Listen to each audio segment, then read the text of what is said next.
What's going on, guys? Welcome back to another episode of Super Beamer Brothers. Thank you very much for joining us. As always, it's a pleasure to have you guys support this channel. And today we're actually announcing two things. We're going to be announcing the new platform that we're going to be working with and that we're going to be rebuilding from the ground up.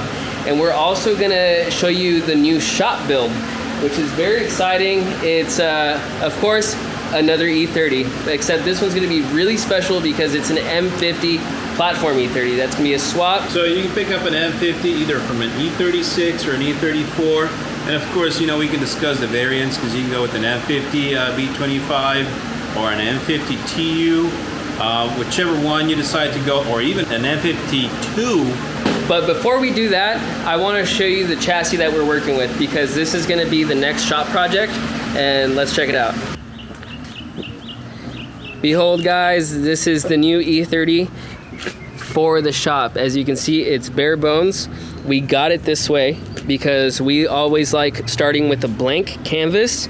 Nothing's been done to it other than I think the prior owner did an E46 rack with a Condor steering shaft, but everything else is clean. We've managed to already get some seats that need work, right? As always, this is gonna need major work. The harness is out. Overall, the seats are okay, but we're gonna work on them. Glass is pretty good, except for the front windshield. We've already got one on the way, and that's really it. I mean, it doesn't get any more E30 than that. It's two-door, right? And early model.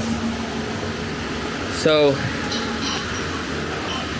a perfect candidate for what we like to do as starting from the ground up. We're really not really restoring these things 100%, but we're going for a resto mod approach. And truly, you know, customizations to pretty much our taste at this point.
Alright guys, so what I've done here, I've set up my tool to remove my first valve.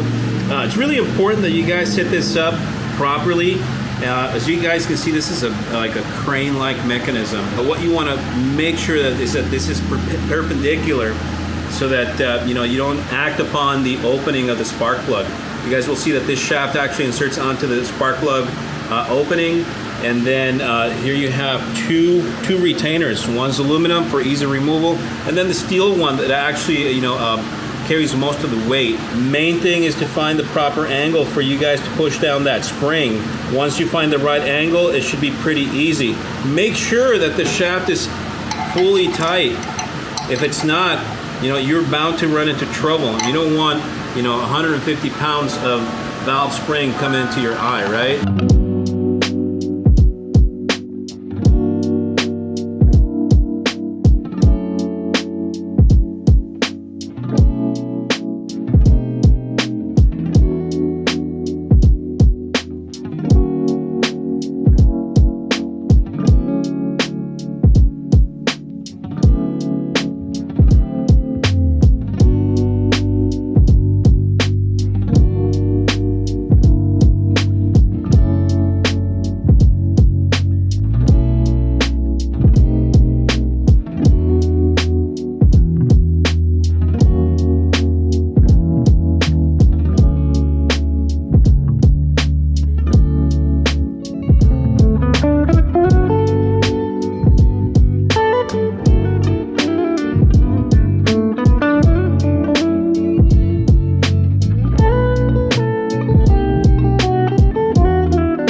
number 11.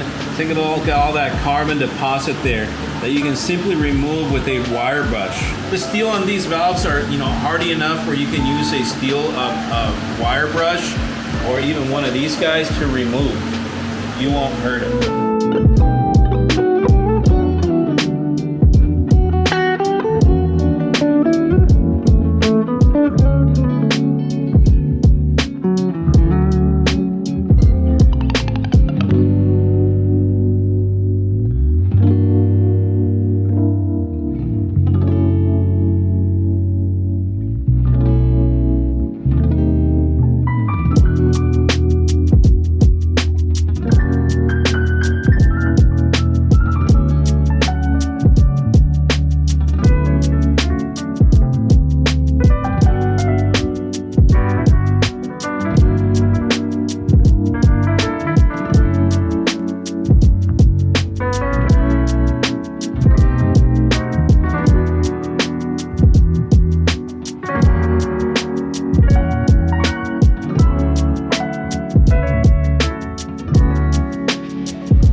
All right, guys, so here we have our VANOS unit.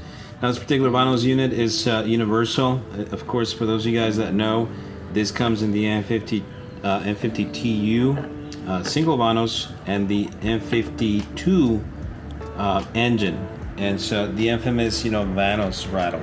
And of course, that accounts for, lack of power at lower RPM, etc. And it has to do with the seals that are inside this particular unit, along with the rattle that you clearly see here visually from the spline. And so what I'm going to do now is I'm going to take it apart, give you a little bit of an insight on how to do this service. We source our parts from Basin Systems.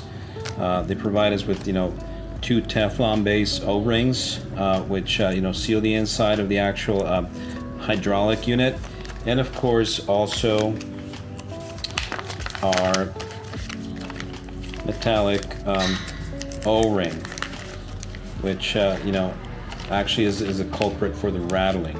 So you'll see how we do the service in just a second. So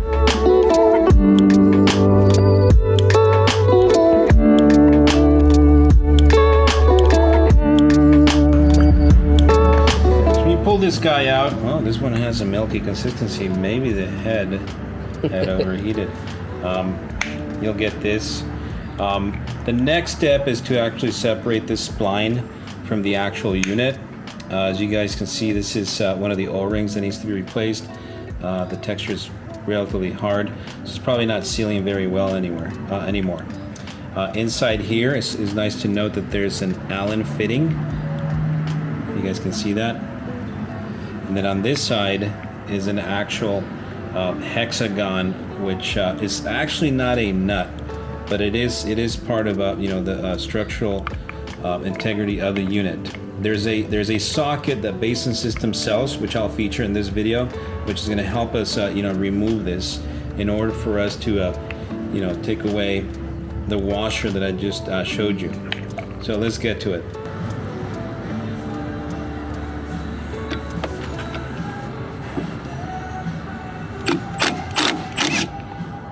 All right, guys, so here's the unit. What you have in here is another bolt.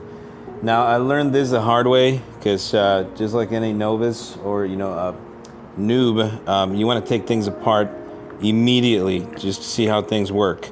So you have the spline attached to this.